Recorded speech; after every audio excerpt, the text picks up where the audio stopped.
Merhaba saygıdeğer arkadaşlar. Max Payne maceramıza efsaneye kaldığımız yerden devam ediyoruz. Nasılsınız, iyi misiniz? Umarım iyisinizdir. Şuradan son kaydımızı yükleyelim.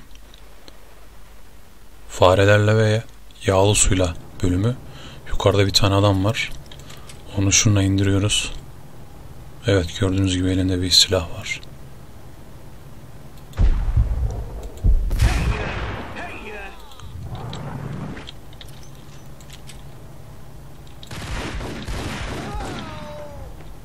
Bunu buradan indirdik. Şu karşıya bir gidelim. Biraz cephane alalım oradan.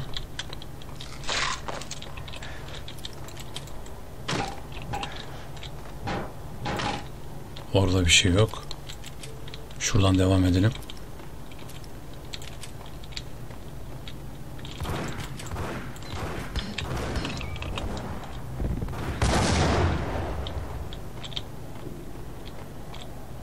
Tam üzerine atacaktım ben onu ama ona bir zarar bile görmedi.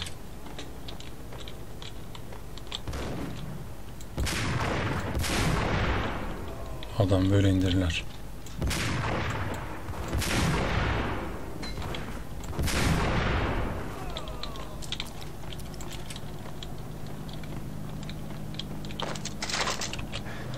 Canımız da bayağı bir az.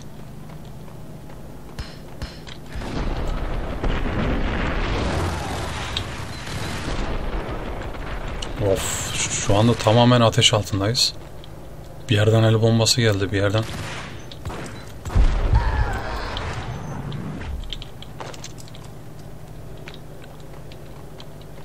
Bir yerden el bombası geldi, bir yerden çapraz ateşi geldi. Bayağı bir tehlikeli bir durumdaydık ama iyi atlattık orayı. Şuraya bir bakalım. Şurada da evet ağrı kesici var. Şöyle cephanemizi yenileyelim. Bu ağrı kesicilerin olması çok iyi, hayatımızı kurtarıyor.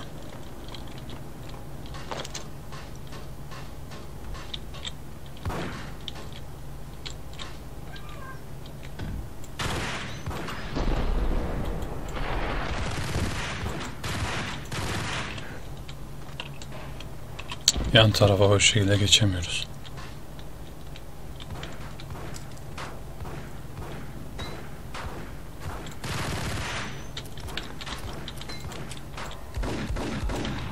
En iyi, en kararlı atış sağlayan çöl kartalı. Çöl kartalı oldukça iyi atış yapıyor. Şaşmıyor yani. Evet, orada bir ağrı kesici var. Biz şöyle yapalım, hemen geçelim şuraya.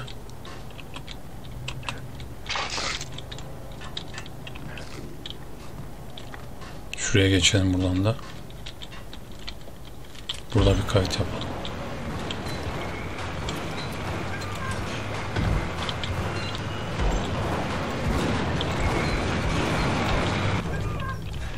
Evet. Bir efsane bölüm daha.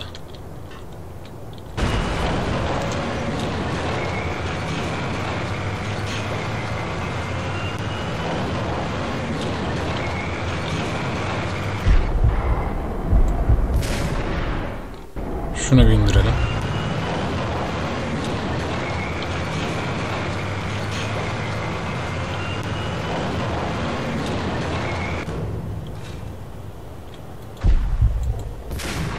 Şunu da bir indirelim. Karşıya yönelelim.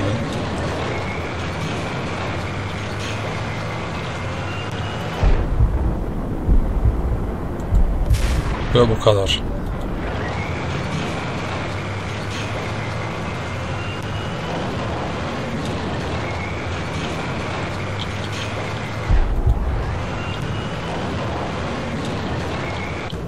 Şuraya gidelim, onun bir şeylerini toplayalım. Cephanelerini.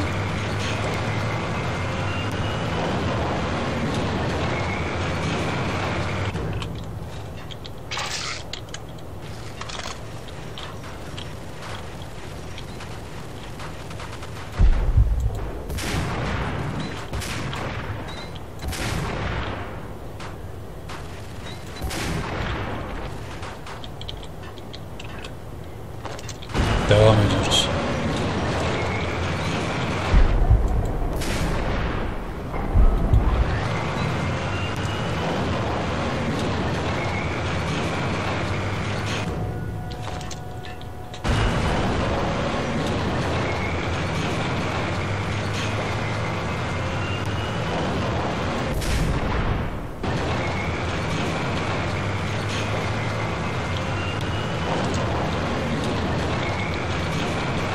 Buraya geçemiyoruz tabi.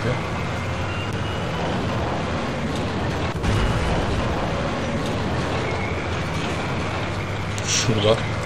Burayı da çok iyi tasarlamışlar bölümü. Konteynerlarla birlikte. Tam böyle mafyaların uğrak olduğu yerlerden bir tanesi. İşte malların yeni geldiği yerler.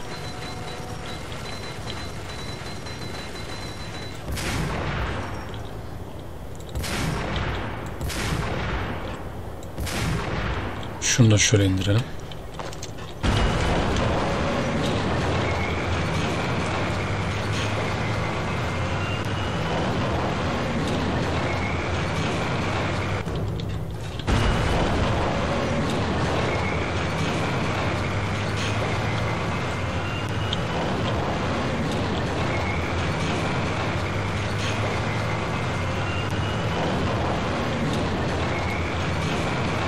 Eğer şu konteyner devrilmemiş olsaydı direkt karşıya geçerdik. Ama işte oyunun şeyi de burada.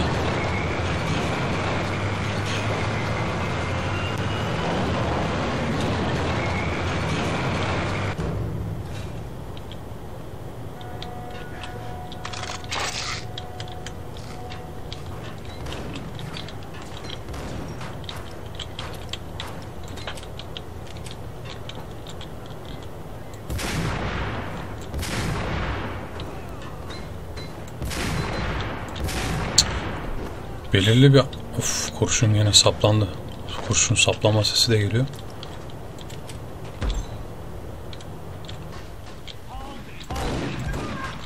Gelecekler var. Gelecekleri varsa görecekleri de var.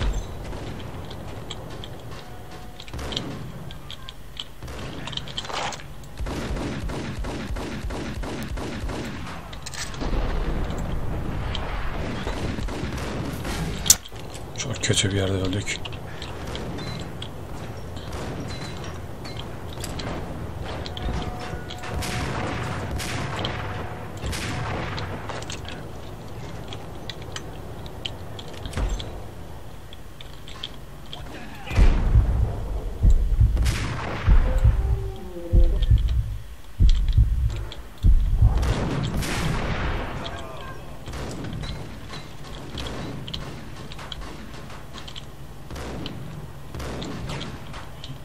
Sağlam yer edinmişler kendilerine.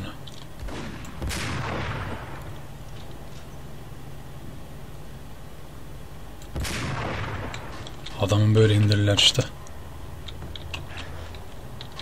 Neyse biz devam edelim şuradan. Şurada bir şeyler var mı?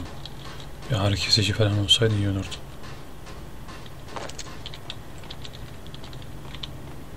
Şuralarda bir şey var mı? Yok. Orada da bir şey yok.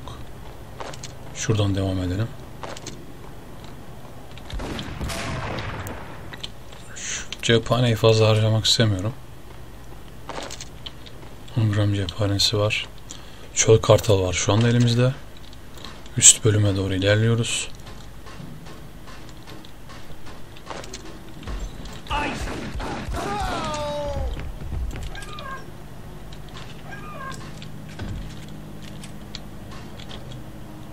Kapıyı açıyoruz şu anda. Öbür adam geliyor bize. I found Boris Dime ship. I found Boris Dime ship.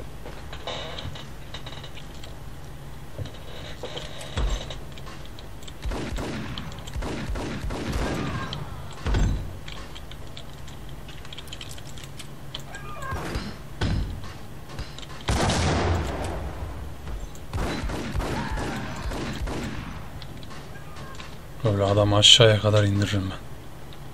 Şurada ne var? He. Kapı var ama kapı açılabiliyor mu kapı?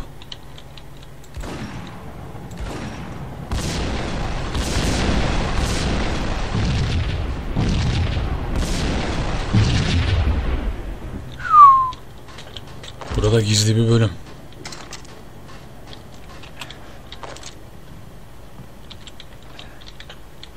Bizim ulaşabileceğimiz gizli bir bölüm. Evet. Çok iyi oldu ya, bunlar çok iyi geldi. İşte bunlara dikkat etmemiz gerekiyor. Direkt öyle Yani hiç bakmadan hareket edersek hiçbir şey bulamıyoruz. Gerçekten efsane bir oyun ya. Şurayı açalım. Evet, bu kadar bize emanet verdiğine göre büyük bir çatışma bizi bekliyor. Hadi bakalım. Kapıya tekmeyi vuruyor Max Payne ve içeri giriyor. Boris Dime would be on board. I'd have to smoke half of his crew to even get near the gangplank. Guns were probably being kept in the hold, buried amidst the rats and oily water.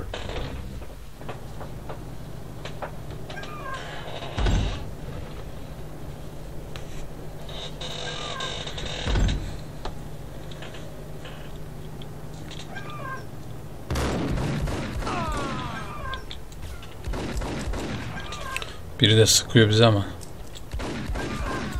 Bak bak, ta karşıdan sıkıyor. Ya o ölecekti ya ben ölecektim.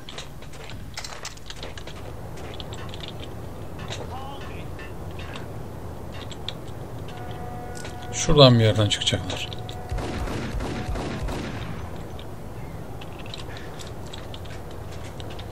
Kargo gemisinin üstündeyiz.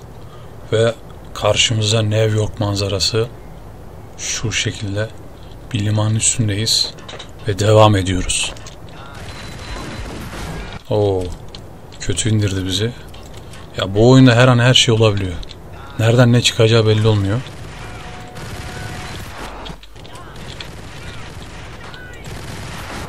Hayırdır ya?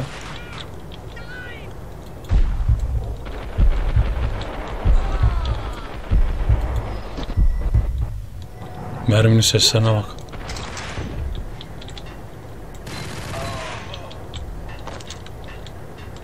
Var mı başka?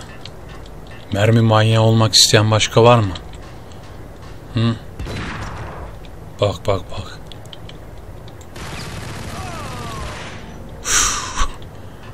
Delik deşik ettik ya ortalığı.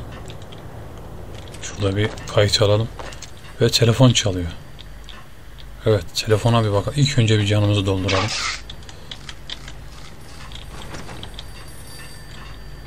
Telefon.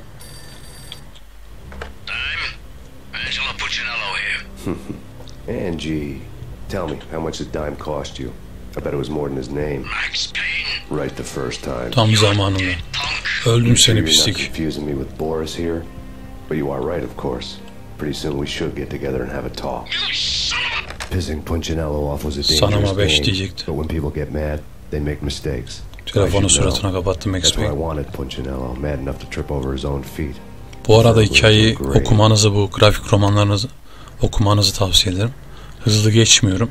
Yoksa oyunun hiçbir anlamı kalmaz. Şunlara bakalım, bir işe yarıyor mu?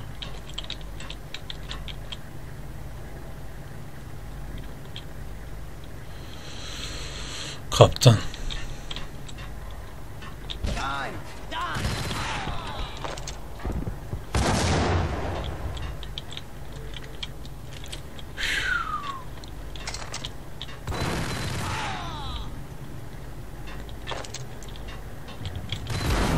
Of, beynimizi dağıttı adam ya.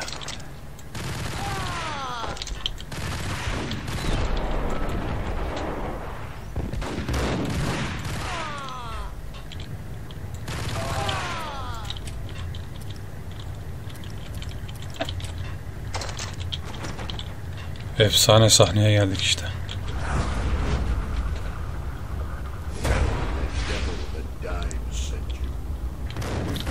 O kapı açılır açılmaz vurdu adam bize, hayırdır?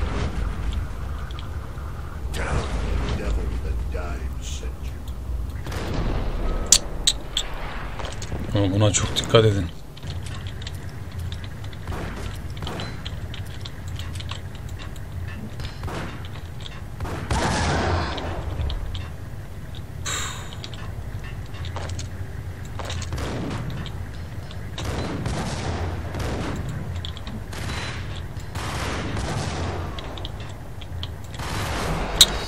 Aynı anda ölmedik.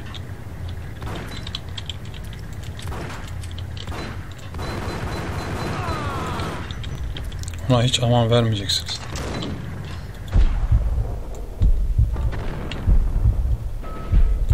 Kurşunlar suratımızın kenarından geçiyor ya. Var mı başka? Onu da şu şekilde öldüreceğiz.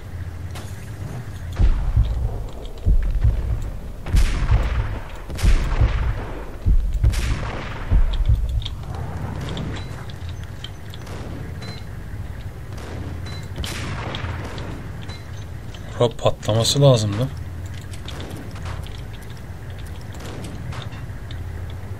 Ya canım çok az şimdi.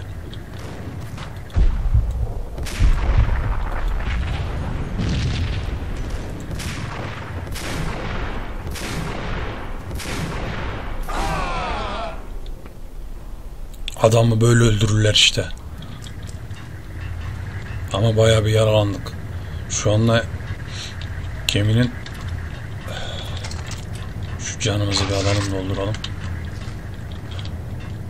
Makine dairesindeyiz. Gördüğünüz gibi. Şu canımızı da doldurduk. Beni öldürmeye çalışanların sonu hep böyle.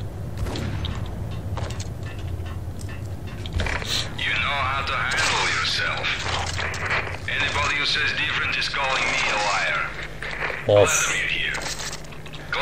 Cephaneyi doldurduk. 4. M4'ü da Colt M4'ü aldık. Sniper'ımız da var. Tamam. Canımız çok iyi durumda. Buradan devam ediyoruz. Did you get everything you need? Check. I owe Tabii. you. Anything you need. This is my solo. When I'm through, Punchinello won't be anybody's problem anymore. Clear as vodka.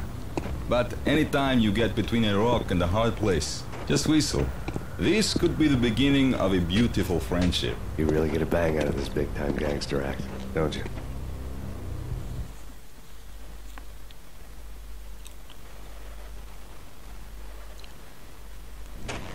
Alevimi benzinle söndür diyor. I figured I couldn't get to Punchinello at his manor. I could only hope that he wouldn't pass a chance to hear me beg to see he's won. This is Max Payne. I want to cut a deal. Sen ölü bir adamsın. Bunu herkes bana söylüyor. Senin gemin ve onun malları bende. Buluşmak istiyorum. Payne. Yok, kazanç yok. Anlaşıldı mı? Evet. Snow was falling like ashes from post-apocalyptic skies, but that was outside. Things would soon get hot in the Don's restaurant. I knew it was a long shot, Angelo Punchinello actually showing up, but there was no crime in hoping. Alevli bölüm işte, bu bölüm var ya. Harbi çok zor bir bölüm ya.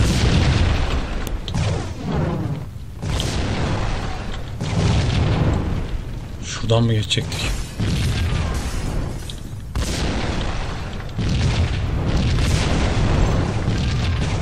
Ulan bu bölüm var ya, harbi çok zor bir bölüm daha. Yangınların içerisinde kaldık. Yangınlar da giderek artıyor. Of. Ya burada çok dikkatli olmamız gerekiyor. Orada değil.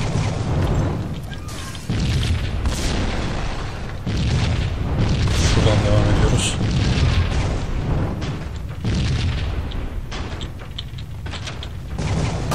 Of. Ya bu bölüm var ya, acayip bir bölüm. Çok zor bir bölümdü burası. Ne olacağını kestiremiyorsunuz ve yangınların içerisinde kalıyorsunuz. Buradan yukarıya.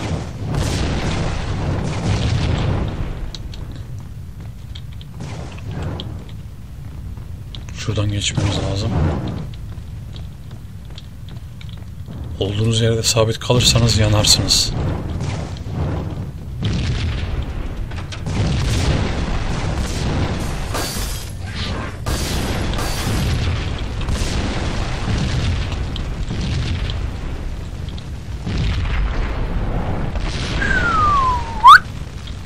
O nasıl bir şeydir öyle? Şöyle geçeyim.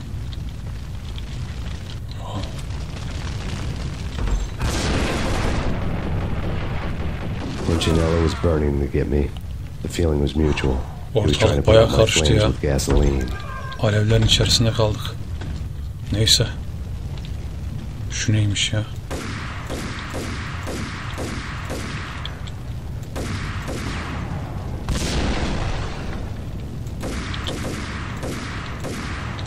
Bu silahı çok seviyorum ya. Çok çok iyi bir silah.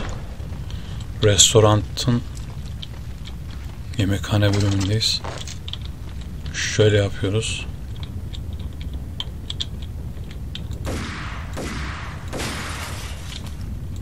El bombasını gönderiyoruz. Menüde el bombası var.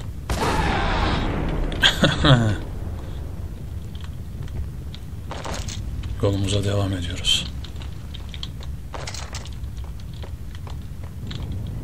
Fareler de kaçıyor. Şuradan hemen ilerleyelim. Bura bayağı bir... The mobsters have been guarding a real treasure. The way out of this disco inferno.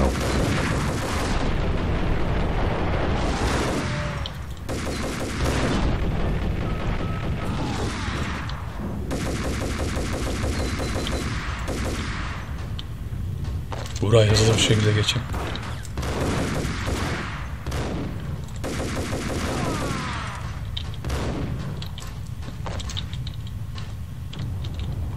Pisliğin içerisindeyiz.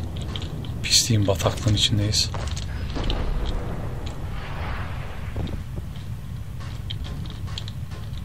Her an adam çıkabilir karşımıza.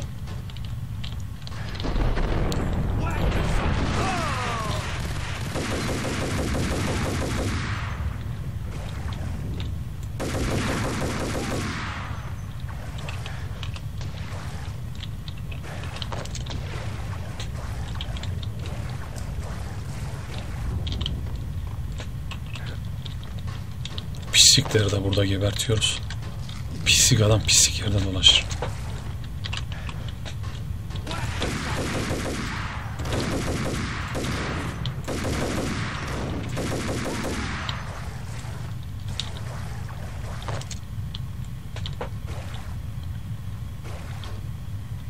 Şuradan devam edeyim.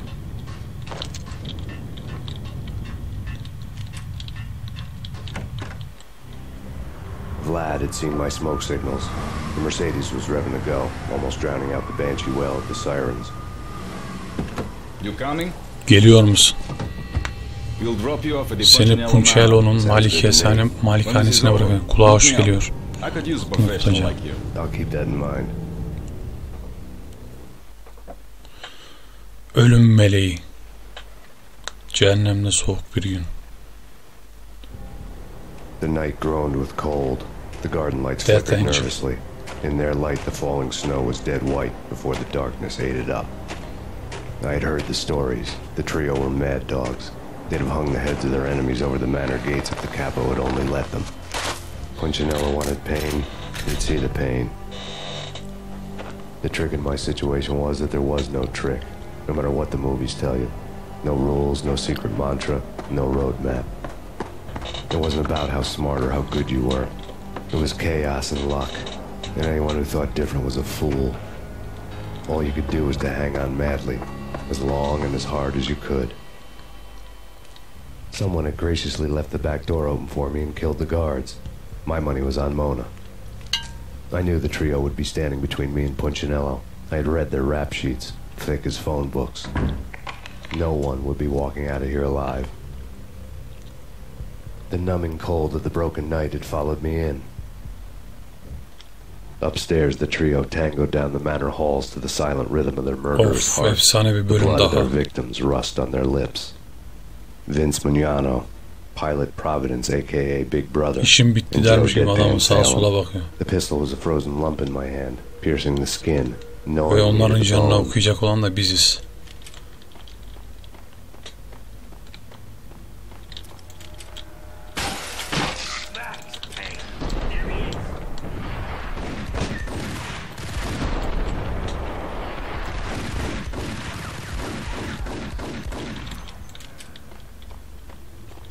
In death, Of. the thug had been promoted. Adamı da orada Someone hadn't öldürmüşler. enjoyed the Don's hospitality. Someone with a flair for the dramatic. Someone who had let herself out of a locked cell and passed a couple of armed guards. My thoughts were on Mona again. I could only hope she was a good enough gambler to walk away while she was still winning, before she'd run into the trio. The messenger.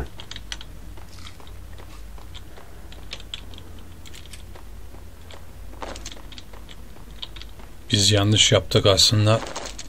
Tutup şunlara sıktığımızda adamın işini bitirecektik ama işte Casa Engolo. Bak hazır bekliyor. Olama bak lan. Şanslı günündesin ha.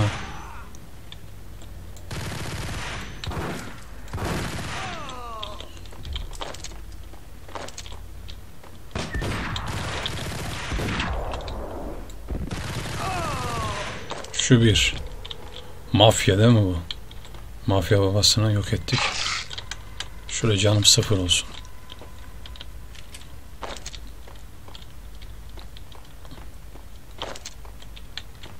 Her yerden adam çıkabilir. Her an. Gördünüz mü?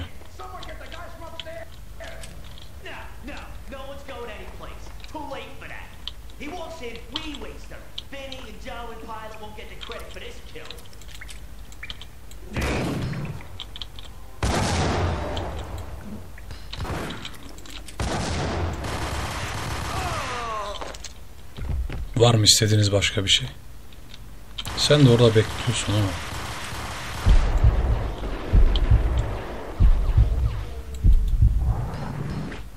Geber. Bu arada çok dikkatli olmamız.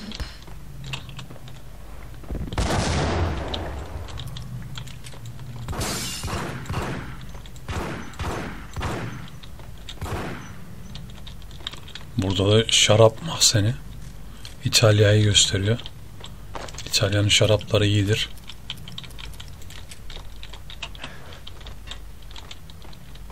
Türkiye'mizin şarapları da iyidir. Şuradan gidelim. Bura karanlık bayağı bir. O abicim bura bizi bekleyenler oldu. Çok apaçık ortada. Ama Max Payne ne yapacak? Mafyanın kökünü kazıyacak. It didn't take me long to run into the trio.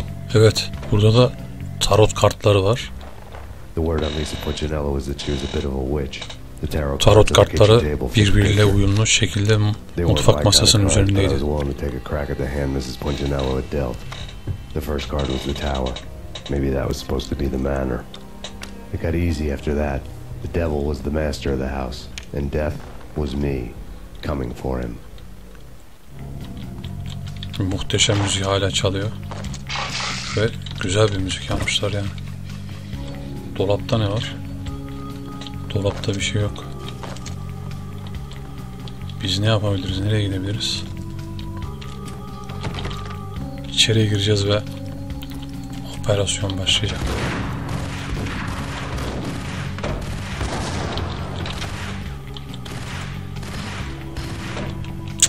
Çok büyük hata yaptık. Of. Senin canını almadan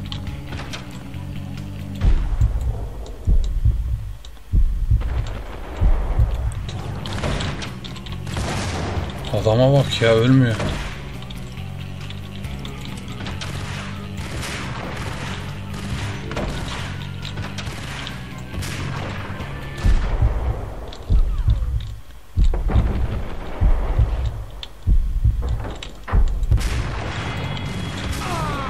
Adam böyle indirirler işte. One down, two to go.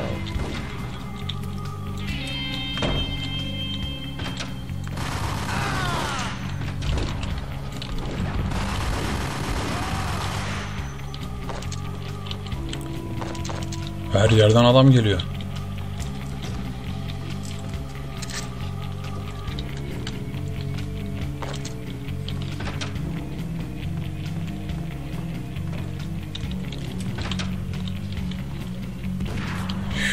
Bura harbi canlı bölüm ha.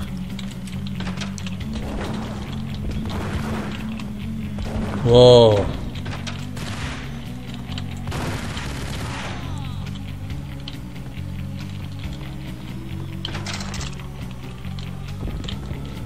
Çok açıkta kaldık ya böyle. Kelebeklerle haberler. Ya şeyler çok iyi ya.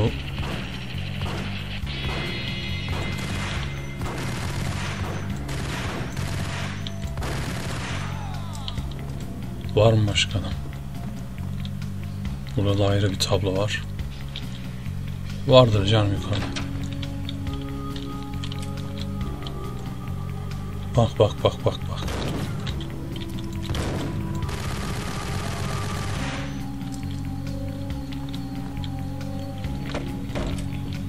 Şuradan devam edelim.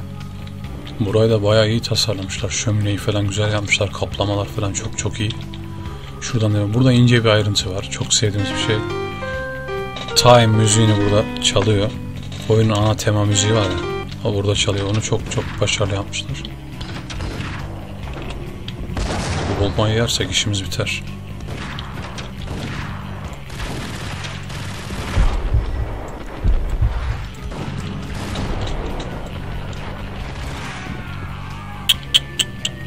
Altın kapılarımız kan oldu. Of be.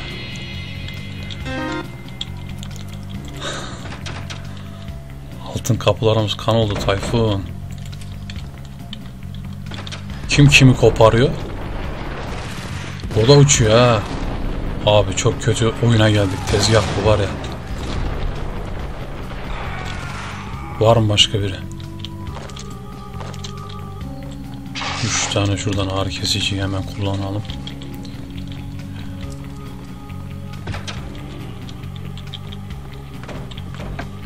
Hadi bakalım. Kim kimi koparıyor? Görelim.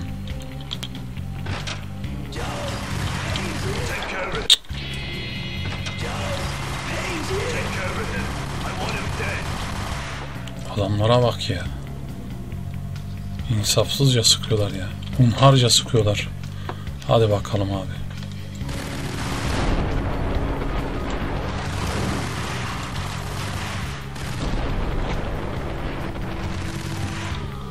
Şu bir.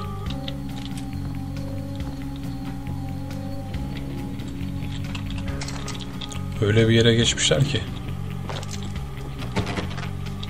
Çıkamıyorum. O kapı kilitli. Şuradan geçeceğiz.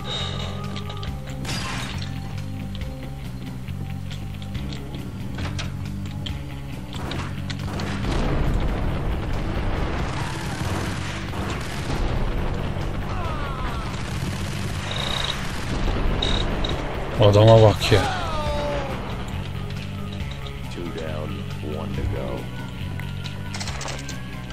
Üçlüyü indirdik. Ama bayağı da bir yaralandık.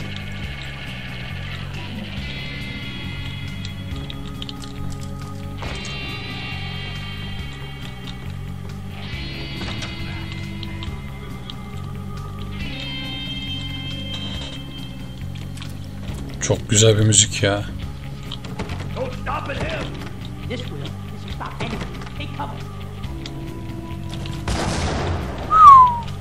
Kapıyı uçurdular ha.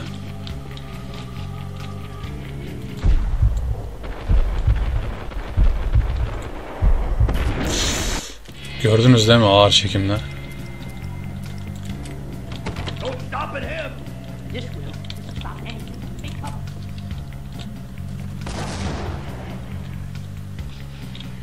Onu böyle indirebiliriz yani.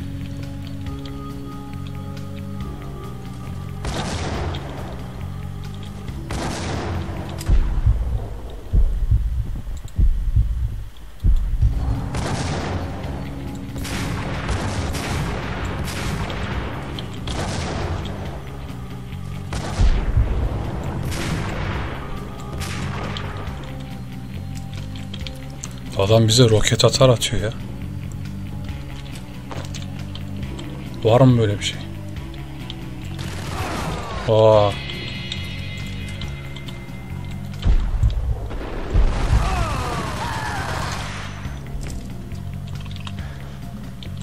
Oyun harbiden yani öyle basitçe hemen geçeyim şeklinde değil. M79 mermisi. Öyle ben geçeyim hızlı bir şekilde. Öyle bir oyun değil gerçekten. Yani oyunun kendine göre bir tarzı var. Gördüğünüz gibi hepsi ayarlanmış bir şekilde.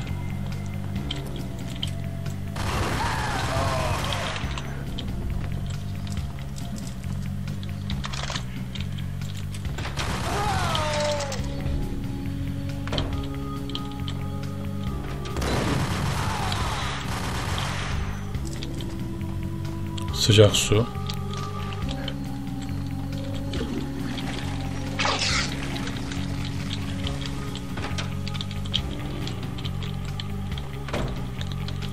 Şuradan devam edelim. It was too late for her. Soru işareti.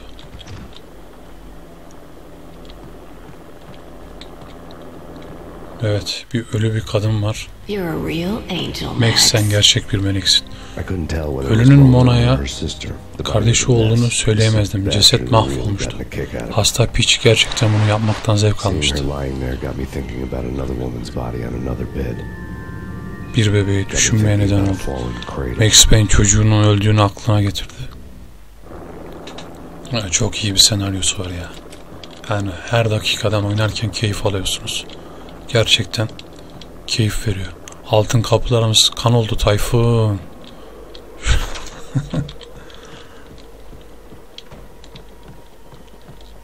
Şuraya da gidelim. Telefona cevap verelim. Max Payne, ne istiyoruz? Alfred Wall. Helikopter malikanesine az önce indi. Acele etmelisin. Bu kadar iyi. Biraz hızlı olmamız gerekiyor.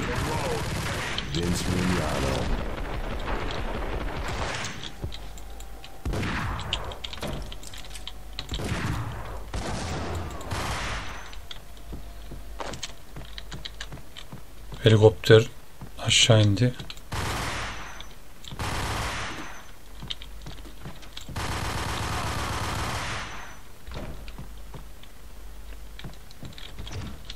Evet. O bildiğiniz efsanevi yer. Şurada bir tabi değiştirilmiş burası böyle.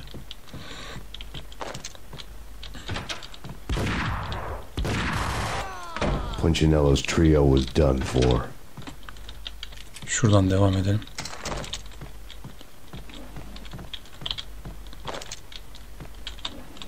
Bir ağrı kesici lazım bize.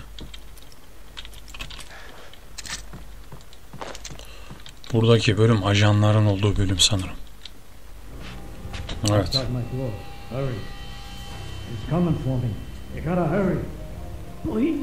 I could hear Punchinello on the phone begging for help. He should have been saying his goodbyes. Bu arada müsaadenizle bir çayımdan bir yudum alayım.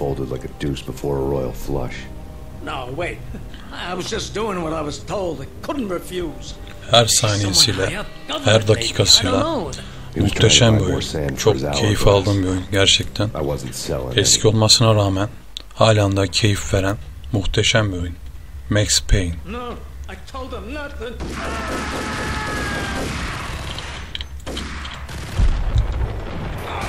Son anda o da öldü, ben de öldüm.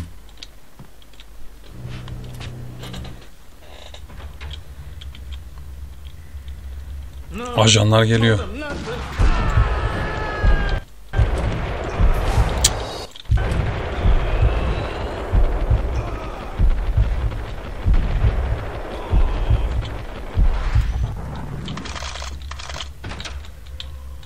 Of. Adam kaçıyor sanırım.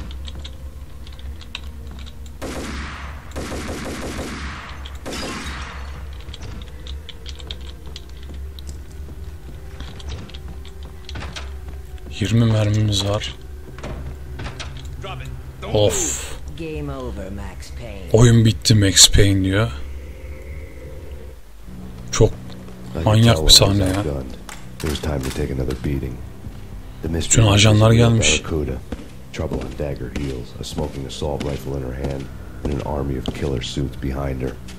How sweet. I get to kill two birds with one stone. Sooner or later, it was going to catch up with you. Mr. Payne, it's time to show you the benefits of my brew. Be a good boy now. You'd find that Lady Luck was really a hooker. You were fresh out of cash.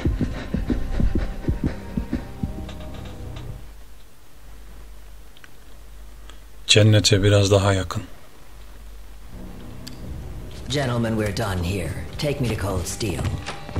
She had just given me an OD of Valkyr. I could feel green fire eating my brains. They turned to steam. They did a fade on me. I'd never had a chance. The witch had got me just as sure as if she put a gun to my head and pulled the trigger. The shadows rushed me, bruised mugshot faces hungry for revenge. They knew my weak spots and closed in for the kill. The floor turned into a vortex of green blood. I fell. The flesh of fallen angels. Max Payne yine rüya, kabus görüyor. Şurada garip bir olay vardı. Telefona cevap veriyorduk. Daha sonra bir daha geliyorduk. Yıllar önce oynamıştım yani ondan hatırladığım kadarıyla. Who's there? Max? Gene o yoldan mı yürüyeceğiz? Max, is that you? Max? Where are you, Max? Please. Bunları yakmışlar buraya. Buraya bir şey yapamıyorum.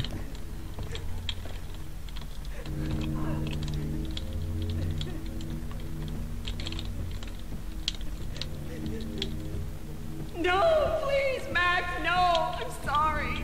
Burada bir şey yok. Şuradan devam edeceğiz. Bir de şuraya bakayım. Kontrol edeyim orayı da. Kapalı mı orası? Silah da yok. Hiçbir şey yok şu anda. Max Payne o efsanevi rüyasına devam ediyor. Çocuğunun öldürülmüş olduğu yeri görüyor. Bir hain, bir mistik bir hava var orada. Farklı bir ortam. Şurayı açalım. Kapılar yine kan olmuş. Max? Where are you, Max? Please. Karısını görüyor. Gene The letter ortalık was yanıyor. staring at me. Şuna bir bakalım. There was something disturbingly familiar about the letter before me. The handwriting was all pretty curves. You're in a graphic novel. The truth split my skull open, a glaring green light washing the lies away. All of my past was just fragmented still shots, words hanging in the air like balloons. I was in a graphic novel. Funny as hell. It was the most horrible thing I could think of.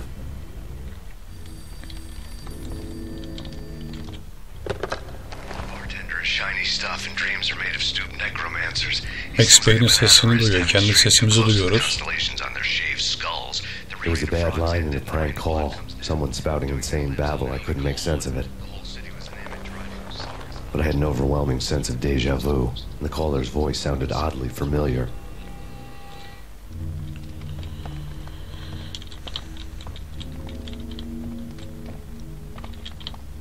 Kapıdan tekrar çıkacağız. Aynı rüyayı bir daha görüyoruz herhalde. The weird piece of paper looked dangerous. Bu sefer başka bir... There was something disturbingly familiar about the letter before me.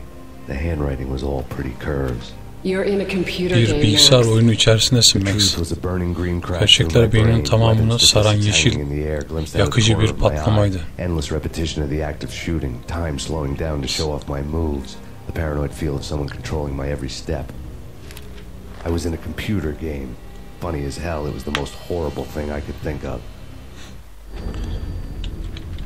Bu da ilginç bir şey. Bilgisayar oyunun içerisindeydin. Don't lose it. It's Valkyr. The drug. Snap out of it. Try to remember. It was a bad line in a prank call. Someone spouting insane babble. Aslında silahla konuştuğunu fark ediyor. But I had an overwhelming sense of déjà vu, and the caller's voice sounded oddly familiar.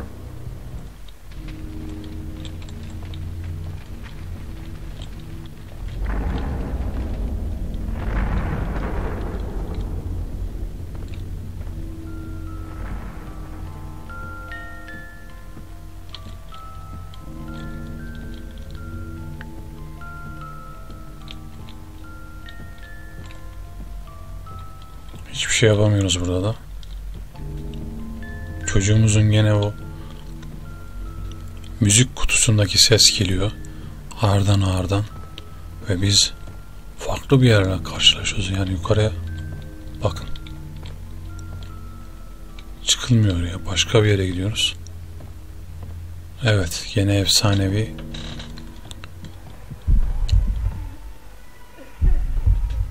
Burası çok farklı ya. Şuradan aşağı. Umarım doğru atlamışımdır ve doğru. Buradan bir kat daha alta gidiyoruz sanırım.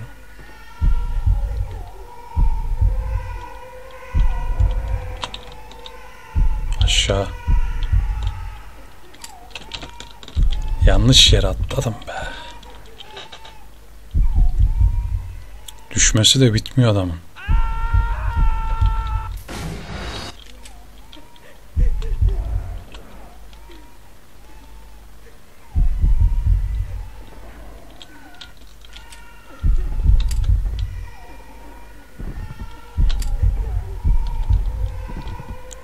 Buradan ne yapacağım? Buradan sanırım karşı aşağı inmemiz gerekiyor da.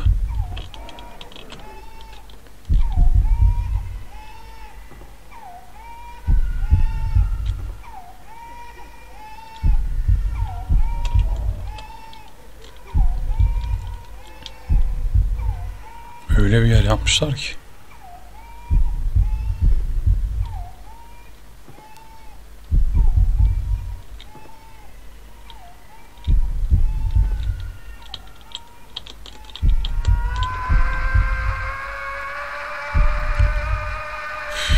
Kim bağırıyor ya? O nasıl bir haykırıştır, bağırıştır? O nasıl bir çığlıktır ya?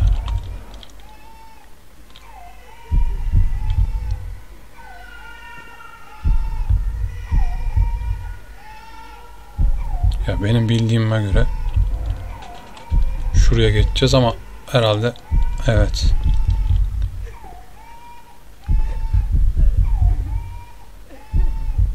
Ya bu rüyalar, bu rüya kısmı çok garip ya.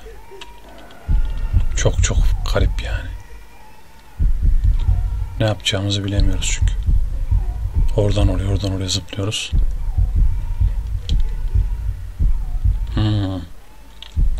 Geldik.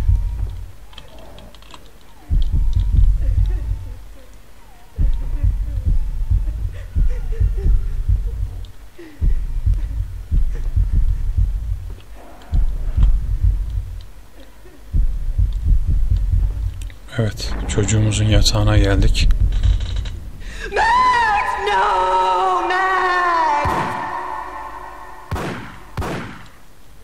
Çok acı bir ses duyduk.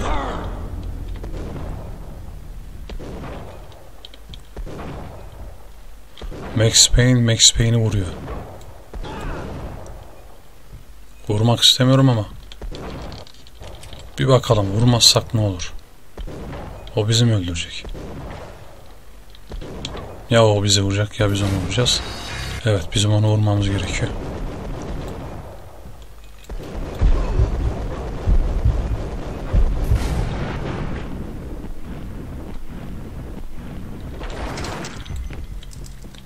Karımız gene ölmüş. Gene o kabusu görüyoruz. Karımızın öldüğü anı.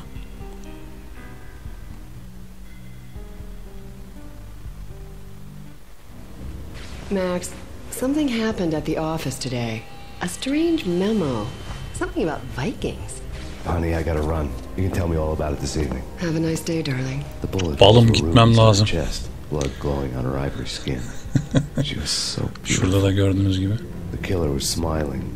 The flesh of fallen angels.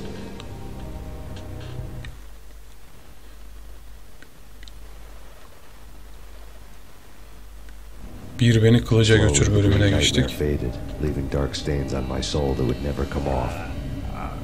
I felt like flatlining. I was all shook up. I woke up in a cold sweat, sick and tired to the bone, lying in a puddle of my own puke.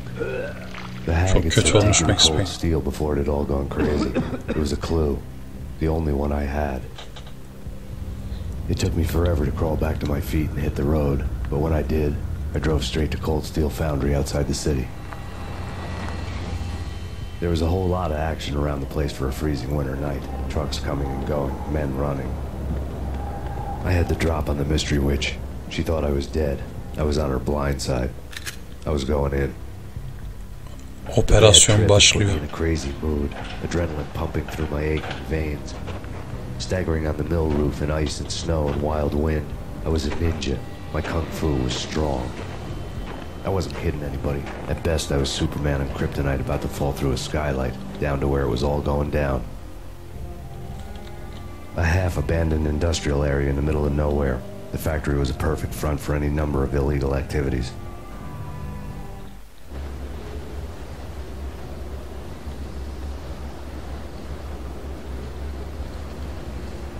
In the belly of the plant, molten metal boiled and bubbled like a witch's brew.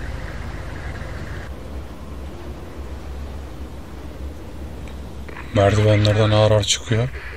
Bunlar bizi fark etti mi? Fark etmedi. Evet. Arkadaşlar, kaydımız burada sona erdiriyoruz. Bir sonraki yayında görüşmek üzere. Hepinizi sevgiyle, saygıyla selamlıyorum. Allah'a emanet olun. Eyvallah.